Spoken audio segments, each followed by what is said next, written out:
नमस्कार दोस्तों, आज की कहानी है पहला प्यार। पूजा, हाँ यही नाम था उसका। मोहल्ले में उसका परिवार कल ही रहने आया था। एक ही मोहल्ले में रहने के कारण नीरज और पूजा अक्सर कहीं न कहीं टकरा ही जाते थे। रोज 3 बार दोनों की निगाहें आपस में टकरा ही जाती थीं। 6 महीने तक यही सिलसिला चलता रहा। अचानक अस्वस्थ होने के कारण पूजा एक हफ्ते घर से बाहर न निकल सकी। स्वस्थ होने के बाद जब वो घर से बाहर निकली, एक मोड़ पर दोनों टकरा गए। दोनों की नजरें मिली, बेचैनी साफ झलक रही थी। दोनों की आंखों में दोनों ही संकोच में थे, शर्मा रहे थे। अचानक धीरे से नीरज ने कहा, आज शाम 5 बजे बगीचे में आना, मुझे तुम्हारा इंतजार रहेगा।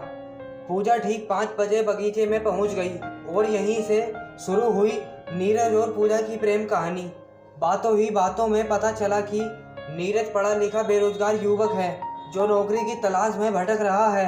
नीरज पूजा से यही कहता कि बिना नौकरी के मैं तुम्हारे माता पिता से तुम्हारा हाथ नहीं मांग सकता। और पूजा कहती, नीरज धीरज रखो, तुम्हें जल्द ही नौकरी मिल जाएगी। लेकिन होनी को और कुछ ही मंजूर था। पूजा के पापा के तबादले के चलते उन्हें दूसरे शहर जाना पड़ा। दोनों के बीच कोई संपर्क नहीं हो पा रहा था। बेरोजगार होने के कारण नीरज ने भी पूजा से दूरी बना ली थी। इधर 1 साल बाद पूजा के लिए रिश्ता आया।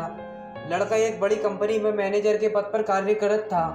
कल उसे देखने आने वाले हैं। दूसरे दिन लड़के वाले आए तो पूजा को पानी का गिलास ले छत पर लड़के से मिलने भेजा।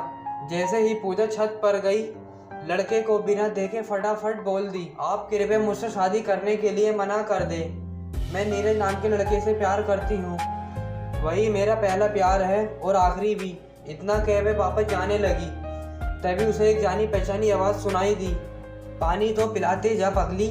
जैसे ही पूजा पलटी, सामने नीरज को देखकर उसकी आंखों में अबरील आंसू धारा बहने लगी। नीरज पूजा के आंसू पोंछते हुए बोला, मैं तुम्हारा हाथ कुछ बनकर मांगना चाहता था और तुम्हारे संपर्क में इसलिए नहीं रहा क्योंकि मैं कमजोर नहीं पड़ना चाहता था। मैं आज एक कंपनी का मैनेजर हूँ और हमारा अपना घर भी है। अब बस कमी है तो तुम्हारी। पूजा, तुम ही मेरा पहला प्यार हो। दोनों एक दूसरे को गले लगा वादा करने लगे, कभी भी ना बिछड़ने का और 7 जन्मों तक साथ रहने का। कैसी लगी कहानी दोस्तों, कमेंट में ज़रूर बताएं और चैनल को सब्सक्राइब करें। धन्यवाद।